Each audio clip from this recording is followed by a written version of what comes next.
আমার বাবার জমি জায়গা আছে, আমার নিজের বাড়ি আছে, সব মিলে একটা চাকরি করি। আকিজ গ্রুপে আমার বেতন এক একটা জমার নামাজে 1 লাখ টাকা। ত্রয়োদশ জাতীয় সংসদ নির্বাচনে কুষ্টিয়া 3 আসনে জামাত ইসলামী মনোনীত প্রার্থী মুফতি আমির হামজার বার্ষিক আয় 9,16,400 টাকা। তার বর্তমান পেশা ব্যবসা ও কৃষি। স্ত্রী 3 মেয়ে সহ পরিবারের নির্ভরশীলদের বার্ষিক আয় 1,20,000 টাকা। কুষ্টিয়া 3 সদর আসন থেকে ত্রয়োদশ জাতীয় সংসদ নির্বাচনে প্রতিদ্বন্দ্বিতা করবেন মুফতি আমির হামজা। নির্বাচন কমিশনে মনোনয়নপত্রের সঙ্গে জমা দেওয়া হলফনামায় আয় ও সম্পদের এই তথ্য উল্লেখ করেছেন তিনি। হলফনামার তথ্য অনুযায়ী আমির হামজার অস্থাবর সম্পদের মূল্য 46,11,012 টাকা। বর্তমান এই সম্পদের আনুমানিক মূল্য একই পরিমাণ টাকা দেখানো হয়েছে।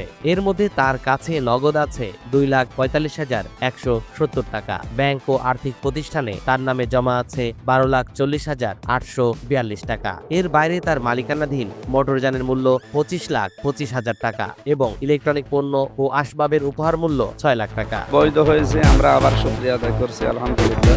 আমির হামজার স্ত্রীর হলফনামায় 8,94,636 টাকা, বর্তমানে যার আনুমানিক মূল্য 22,94,636 টাকা দেখানো হয়েছে। এর মধ্যে নগদ 1 লাখ টাকা আছে, ব্যাংকে আছে 1,94,636 টাকা। 3 মেয়ের নামে 1,20,000 করে, ব্যাংকে আছে 3,60,000 টাকা। এছাড়া তার স্ত্রীর উপহার হিসেবে পাওয়া 10 ভরি সোনার দাম দেখানো হয়েছে 6 লাখ টাকা। আমার মনে যেটা যায় এখনো হয়নি।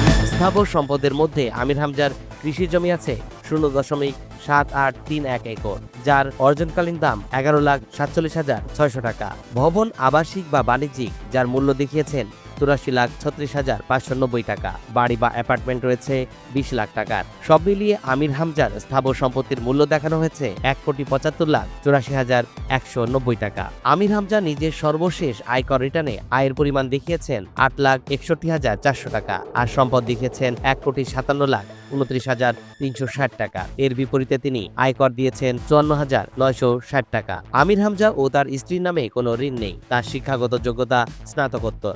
আমির হামজার বিরুদ্ধে 2009 সালে সন্ত্রাস বিরোধী আইনে করা 2টি মামলা থেকে তিনি অব্যাহতি পেয়েছেন। ইসলাম, এনটিভি অনলাইন।